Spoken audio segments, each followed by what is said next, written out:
teman-teman ya. Aduh, Masya Allah, supaya sehat selalu, dilancarkan rezekinya ya Allah. Ini guru saya bernama Ube Ustadz Budi yang Gunung Kencana. Kita langsung saja lah ngobrol-ngobrol bareng AA. Gimana AA nih tentang seputaran pertama di Taman Wirid apa Khodamnya? Ya. Assalamualaikum warahmatullahi wabarakatuh. Waalaikumsalam. Salam ta'dim, salam hormat kepada teman-teman semua. Pertama-tama marilah kita panjatkan puja dan puji kehadirat Allah yang Maha Suci. Salawat beserta salam mudah-mudahan selalu senantiasa tercurah limpah kepada junjungan kita peduka yang maha mulia baginda Rasulullah sallallahu alaihi wasallam. Allahumma sholli ala sayyidina Muhammad wa ala ali sayyidina Muhammad. Ya. Berbicara tentang khodam itu kan kalau kita tasawur dulu, tasawur itu yaitu mengartikan satu lafaz tersebut secara harfiahnya dulu. Khodam itu artinya pembantu atau bisa dikategorikan disebut pendamping ya. Jadi khodam itu adalah pendamping atau pembantu. Nah, sesungguhnya pendamping itu semua manusia itu ada. Ada yang emang sudah Allah takdirkannya seperti itu. Setiap manusia itu sudah ada yang mendampingi yang disebut qorin ya. Seperti mana Rasulullah pun ya atau sahabat pernah menanyakan hal itu kepada Rasulullah tentang adanya qorin itu. Dan semua manusia itu punya qorin itu. Makanya sahabat lalu apa engkau juga ya Rasulullah? Lalu Rasulullah pun ya menjawabnya iya. Kata Rasulullah, aku juga termasuk. Cuman qorinku ya emang sudah muslim, sudah kuat.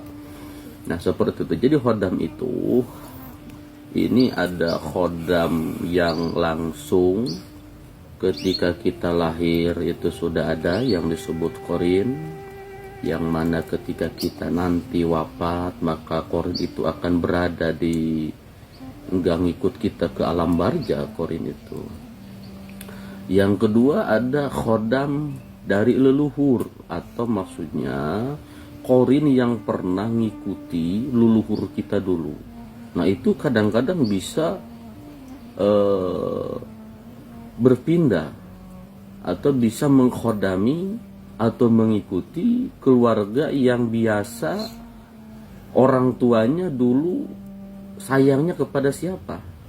Makanya kadang-kadang yang namanya jin qorin itu suka mengaku-ngaku karena emang mendampingi kita sejak kita lahir sampai ajal itu, sampai kematian ya, dicabutnya ruh kita oleh malaikat. Nah di situ makanya tahu situasi dan kondisi kita qorin itu.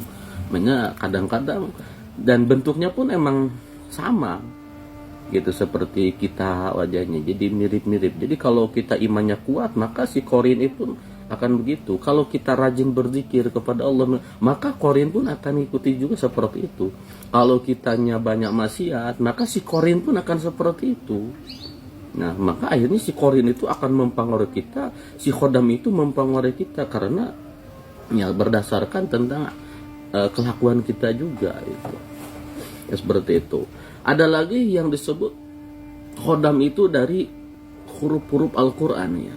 Karena setiap huruf Al-Quran itu mengandung tabiat.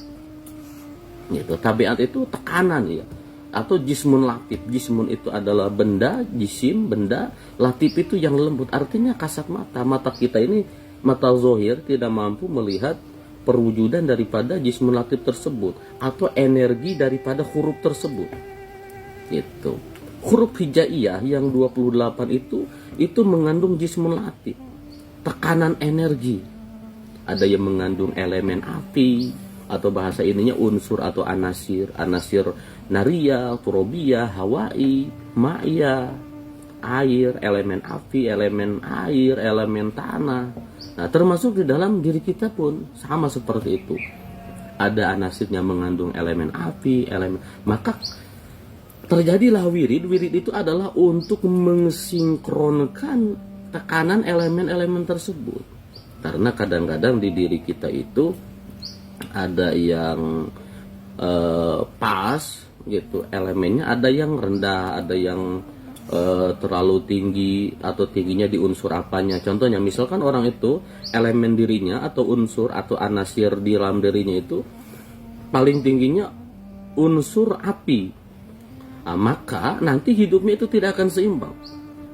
Sukanya marah-marah terus, akhirnya susah untuk berpikir jernih, susah untuk hati bisa tenang. Nah itu kan akan mempengaruhi kehidupan kita. Nah ketika disebut bersyariat, maksud bersyariat itu berwasilah, artinya meminta karena meminta petunjuk. Maksud Allah itu kan punya taufik. Taufik itu pertolongan yang mengizinkan. Adapun petunjuk itu sesungguhnya adalah tentang keilmuan. Hidayah itu adalah ilmu. Ilmu atau petunjuk yang hak, yang benar, yang Allah anjurkan, yang Rasulullah anjurkan. Gitu. Seperti mana Allah sudah berfirman di dalam Al-Quran, ya ayyuhalladzina amanu wabtagu ilahil wasilah. Wahai orang-orang yang beriman, orang-orang yang percaya dengan adanya Allah, maka wabtagu ilahil wasilah, silahkan cari wasilah. Wasilah itu pelantara-pelantara, tetapi wasilah-wasilah yang baik. Yang baik itu yang Allah ridhoi, yang Rasulullah anjurkan. Jangan mencari wasilah yang tidak Allah ridhoi, yang tidak Rasulullah anjurkan. Sehingga disitulah terjadilah ada wirid-wirid, cara memohon kepada Allah melalui bacaan-bacaan, amalan-amalan atau doa-doa yang khusus. Nah, seperti itu. Nah, ketika ada hajat-hajat tertentu, maka caranya itu pertama harus menyeimbangkan anasir atau tabiat diri kita.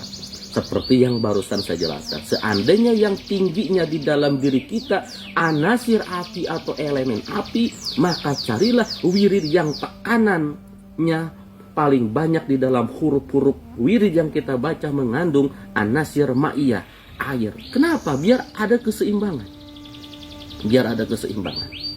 Karena makanya kenapa ada bilangan wirid ini harus dibaca sekian, nama ini bacanya sekian, nama ini. Karena kan ada tekanan maksudnya. Ketika kita membaca misalkan Bismillahirrahmanirrahim, nah itu kan mengeluarkan jismun latif. Jisim itu adalah benda, latif itu yang lembut, artinya hawa atau energi. Nah itu mengeluarkan energi. Jadi tekanannya itu yang kita baca itu akan mengeluarkan energi positif yang mana? Yang paling banyak apa? Unsur api, elemen air. Nanti akan seimbang dengan palak, dengan alam semesta. Ini secara syariatnya seperti itu.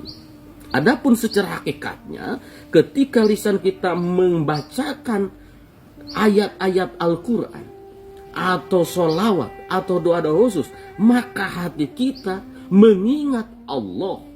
Hati kita secara langsung dibimbing oleh makna wirid yang kita baca. Contohnya, ketika kita mewiridkan Bismillahirrahmanirrahim atas nama Allah yang Maha Pengasih dan Maha Penyayang. Jadi hati kita itu mampu merasakan adanya kasih sayang Allah, adanya kemahabaikan Allah. Nah, terasa. Nah, ketika rasa itu adalah ruhani, itu adalah jiwa, itu adalah qalbu.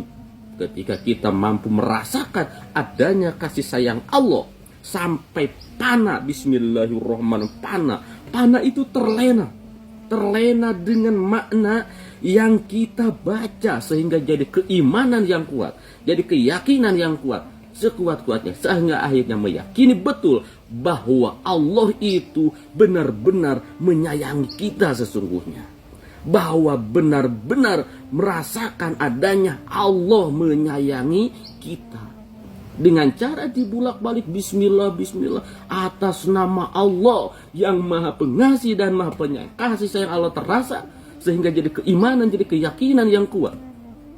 Itu akan menjadikan datangnya kasih sayang Allah, ditambah lagi kasih sayang Allah kepada orang tersebut karena sudah menambah keimanannya kepada Allah dengan makna kalimah yang kita baca atau dari dengan wirid, dengan arti-arti wirid yang kita baca, kalimah wirid yang kita baca, bertambahnya keimanan kita kepada Allah, akhirnya Allah menambah lagi kasih sayangnya kepada kita.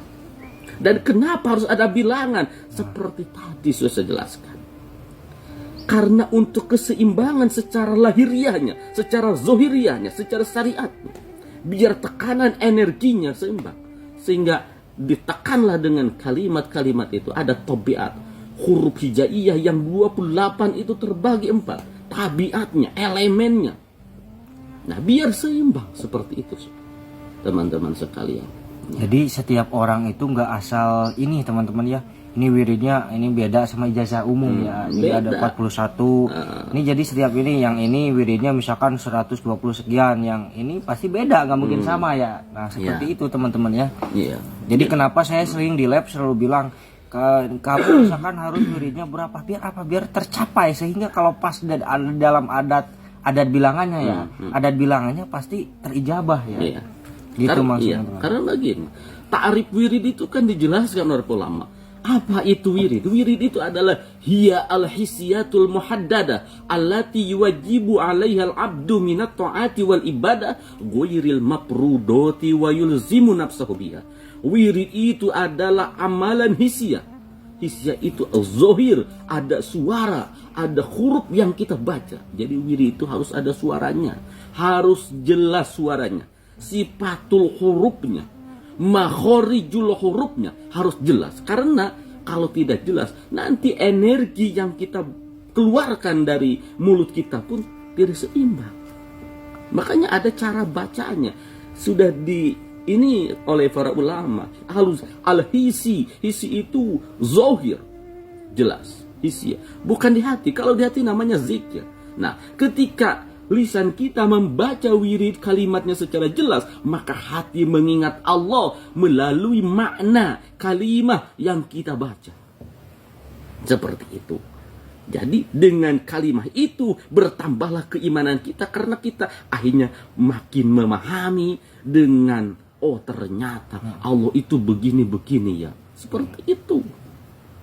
Jadi wirid itu adalah pertama harus hisiah, terus al-muhaddada, ada batasan had, batasan adat, bilangannya harus berapa. Makanya di dalam ilmu wirid itu, kunci wirid itu adanya di adat. Adat itu di bilangan, itu kunci wirid. Kalau dikir itu hati. Ini wirid. Kunci wirid itu ada di adat. Al-muhaddada, ada hadnya, ada batasan bilangannya. Makanya ada adat untuk miftahul barokah, ada miftahul karamah, ada li jalbi, ada li tasiri, ada golib maglub. Jadi kunci wirid dengan bilangan untuk membuka harus berapa kali, untuk menarik harus berapa kali, untuk membentengi diri harus berapa kali. Nah, dan itu bukan sekedar menyinkronkan adatnya, tetapi harus kita bisa memilih kalimah yang mana, huruf-huruf yang mana yang pas dengan elemen jiwa kita tadi. Makanya al-muhaddada ada aturannya, maksudnya al-muhaddada. Allati yuwajibu 'alaihal 'abdu minat ta'ati wal ibadah, dan di dalamnya terkandung nilai-nilai peribadahan, karena ada zikir kepada Allah ketika kita mewiridkan kalam-kalam Allah atau mewiridkan sholawat. Itu menjadi bentuk ibadah. Karena Allah memerintahkan kita mengagungkan Allah melalui asma-asmanya, melalui kalamnya. Kita disuruh mencintai Rasulullah dengan caranya diantara membacakan sholawat kepada baginda besar Rasulullah Shallallahu Alaihi Wasallam. Nah, seperti itu. Seperti itu ya teman-teman ya. Itu mungkin dulu karena ini terlalu ini, jadi cukup sekian dulu. Nanti kita lanjutkan lagi teman-teman ya.